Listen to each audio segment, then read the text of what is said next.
Bonjour, mesdames et messieurs. Oggi finiremo la nostra trilogia su Napoleone e analizzeremo l'ultima partita del generale che ci è stata tramandata. Siamo nell'isola di Sant'Elena, nel duro e triste esilio di Napoleone. Siamo nel 1818, 3 anni prima della morte appunto del generale, che morì nel 1821, se non vado errato, e Napoleone aveva appena perso, era capitolato nella battaglia di Waterloo contro l'esercito inglese del duca di Wellington contro l'armata anglo-prussiana, e di fatto non sono stati solo gli inglesi ma anche i prussiani a sconfiggerlo, e di fatto Napoleone li aveva attaccati con un esercito inferiore, e sembra che di fatto aveva utilizzato una strategia che gli storici chiamano strategia della posizione centrale. Diciamo che voleva spezzettare in due l'armata inglese e l'armata prussiana, che insieme erano superiori di numero, per spezzettare l'esercito e sconfiggere i due eserciti uno a uno. Sembra un'analogia per il fatto che avere più materiale, se non viene usato bene, non sempre è sufficiente per vincerlo. Purtroppo sembra che i suoi generali, i suoi marescialli, il generale Ney e altri generali su ordine non abbiano eseguito bene i suoi ordini. Sembra anche che ci sia stato del maltempo e che quindi non sia riuscito bene a manovrare con l'artiglieria pesante nel campo di battaglia bagnato, e che quindi gli eserciti avversari siano riusciti a riorganizzarsi e purtroppo, o per fortuna, non lo so che piega avrebbe preso la storia altrimenti, ad assestargli un colpo di grazia. Ebbene, Napoleone era triste, sconsolato, Sant'Elena, ma vediamo che ci regala una partita stupenda contro il generale Bertrand o Bertrand, non so come lo pronunciano i francesi. Ok, Napoleone contro il turco aveva giocato i 4, e di nuovo Napoleone predilige la cavalleria. Cavallo F3, cavallo C6 e ora E4. Ne era giocato i 5, ora Napoleone gioca l'apertura scozzese. Non so se sapesse, forse non era ancora stata battezzata apertura scozzese, non so se Napoleone ne fosse cosciente. A questo punto la cosa più normale è giocare i per D4. Dopodiché si può giocare il gambetto scozzese con alfiere G4, si può catturare, ops, si può catturare in D4, ma ok, in questa partita fu giocata cavallo per D4, il bianco catturò, e dopo per D4, ecco, a questo punto la mossa più semplice, non ho capito perché non è stata giocata, è donna per D4. È vero che non ho capito perché quando non deve portare la donna al centro la porta, quando può portarla non lo fa, perché la donna al centro qua è molto forte. Il bianco poi può giocare anche piani per arroccare lungo, ha più spazio, il grande centro contro il piccolo centro, qualora il nero giochi contro di sé. La donna non può essere attaccata perché non c'è un cavallo. Attaccare la donna con C5 non sarebbe un tempo di sviluppo, e dopo anche, magari ci sono mosse migliori, ma anche dopo donna di 1 la struttura del nero è compromessa, perché il pedone D diventa un pedone arretrato, la casa in D5 diventa debole. Quindi prendere in D4 avrebbe portato a un vantaggio, come si sa al giorno d'oggi, ma Napoleone giocò alfiere C4 in puro stile romantico. Gli giocarono alfiere C5, Napoleone giocò C3. E in caso di D per C3, che non so bene che piani avesse in mente il generale, penso che un'idea avrebbe potuto essere alfiere per F7 scacco, e in caso di re per F7 donna D5, re da qualche parte, non so, re E8, donna per C5, e anche in caso di C per B2 alfiere per B2, il bianco avrebbe avuto un enorme compenso per il pedone sacrificato. Sarebbe potuto giocare a Rocco, cavallo D2, cavallo C3, torre 1, lanciare i pedoni, aprire linee, dare scacco. La posizione del nero sarebbe stata alquanto precaria.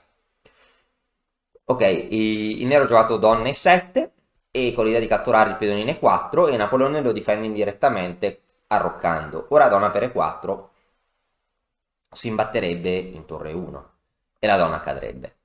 Il bianco giocò donna e5, qua Napoleone sfoderò un'idea incredibile. Ok, non so bene perché il nero giocò donna e5, forse semplicemente voleva prepararsi a ricatturare in d4, qualora il bianco... Ma Napoleone gioca una cosa bellissima. Ok, sembra che ci sia un attacco a raggi X contro il re bianco e quindi non si possa muovere il peone F, perché poi ma Napoleone lo mosse. F4. Ok, l'avversario anziché spostare la donna catturò in C3 dando scacco e Napoleone spostò il re e ora sembra che il nero debba spostare la sua donna da qualche parte. Ma così non avvenne e il nero catturò in B2. Perché il nero catturò in B2? Il nero catturò in B2 perché aveva capito che qualora il bianco cattura... Allora, se il bianco cattura in B2, la donna cattura l'alfiere, il nero guadagna un pezzo. Se il bianco cattura la donna, il nero cattura la torre promuovendo e rimane con del materiale in più. Ma qua Bonaparte sfoderò un attacco incredibile. Che mossa fece Napoleone? Alfiere per F7.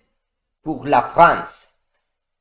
Per la gloria. Alfiere per F7. L'alfiere si immola perché in realtà è uno pseudo sacrificio, perché accettarlo porterebbe diciamo a una disfatta immediata. Su re per F7, F per E5, scatto di scoperta seguita da alfiere per B2 e il nero non ha tempo di catturare la torre in 1 promuovendo, rimanendo di fatto con la donna in meno e un vantaggio di materiale decisivo.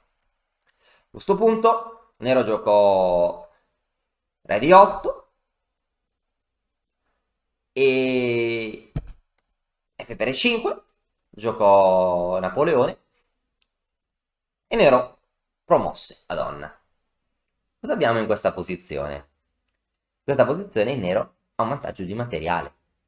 Ci sono 3 pezzi leggeri, il nero ha recuperato la donna, il bianco una torre in meno.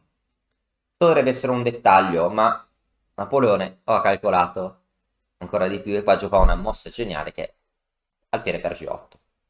Perché alfiere per G8? Perché cambia un potenziale difensore, il cavallo avrebbe potuto difendere alcune caselle contro il suo re e ora ci sono minacce molto forti, per esempio su torre per G8, alfiere G5 potrebbe essere un'idea, ma si può giocare prima donna D5, che minaccia di catturare la torre con matto, in caso di torre E8, per esempio, sì, torre 8, sarebbe potuto catturare l'alfiere con minaccia imparabile.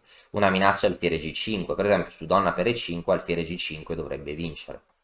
Su torre E7, torre F8 matto. Su donna E7 si può guadagnare la donna, forse ancora meglio catturare e dare matto.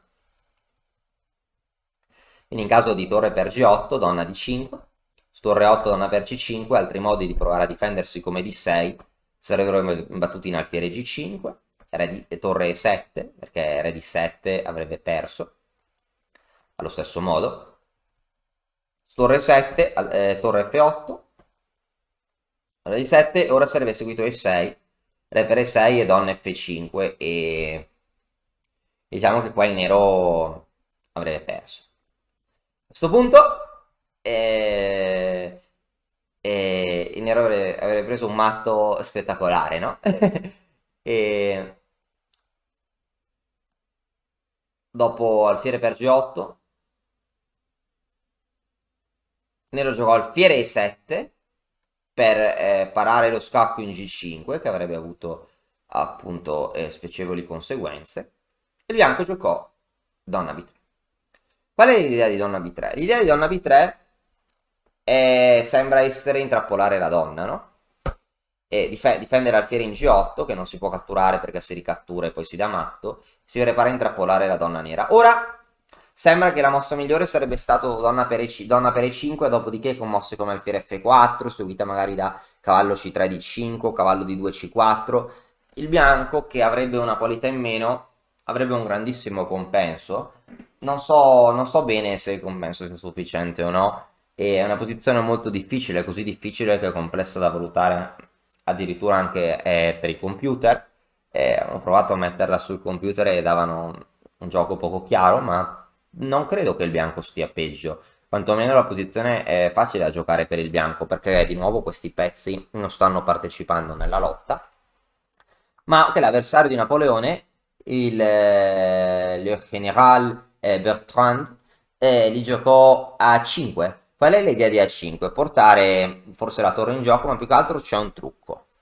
Se Napoleone gioca alfiere B2, Nero gioca A4. Sembra che la donna sia intrappolata, ma Nero gioca A4 e viene attaccata la donna che difende l'alfiere e la donna non ha tante caselle per mantenere l'alfiere protetto. Stavo pensando cosa potrebbe succedere su donna B5, su donna B5, che effettivamente è una possibilità, e non so bene, forse donna B5 avrebbe potuto essere possibile, pensandoci bene. Non so perché, non so, forse sto pensando su donna B5 è che il materiale del nero è parecchio. Stavo pensando se il nero potesse provare magari anche a giocare una semplificazione con donna A5 per dare la qualità per prendere in B2. Non potrebbe essere possibile donna E2, no? Donna E2 con gioco incerto. E non so bene l'idea che avesse avuto l'avversario di Napoleone. Forse magari si potrebbe anche giocare qualcosa del genere, il gioco non è molto chiaro perché il nero ha tanti pezzi per la donna, ma la cosa è irrilevante, perché dopo A5 il bianco gioca una combinazione memorabile. Il bianco ha già per ora una qualità in meno e anche la struttura distrutta, ma Napoleone ci lascia con uno dei suoi ultimi ricordi, gioca una combinazione memorabile. Di fatto il bianco potrebbe già annunciare un matto in 1, 2, 3, 4, in 5 mosse. Chi vede il matto in 5 mosse? Dovremmo portare i rinforzi in attacco, l'alfiere camposcuro. Per portare tale alfiere bisogna deviare l'alfiere nemico. Il nero, il bianco gioca lo splendido sacrificio torre F8, due punti esclamativi. Bisogna catturare, ora l'alfiere entra con scacco, portando tutti i pezzi in gioco. Re 8 prenderebbe matto con donna F7 e il re non ha case. Nero ha giocato alfiere 7, ora cambio dell'alfiere, re per E7, donna F7, re di 8, donna F8, chapeau. E una bellissima combinazione dove nella posizione finale possiamo vedere che il nero ha un ingente vantaggio di materiale. Il nero ha due torri per un cavallo, ma il re è stato intrappolato. Quindi ormai è esiliato Napoleone sull'isola di Sant'Elena, un generale ormai purtroppo sconfitto, non da una nazione, sconfitto da un'alleanza di varie nazioni e non aveva null'altro che alcuni amici e gli scacchi e diciamo che ne ha dato buon uso. Sebbene possa essere ricordato, dipende, bene o male, nella storia, diciamo che queste perle, queste combinazioni possono ancora allietare la vista 200 anni dopo. E spero che questa serie storica sia piaciuta e potrebbe essere la prima di altre su altri personaggi. È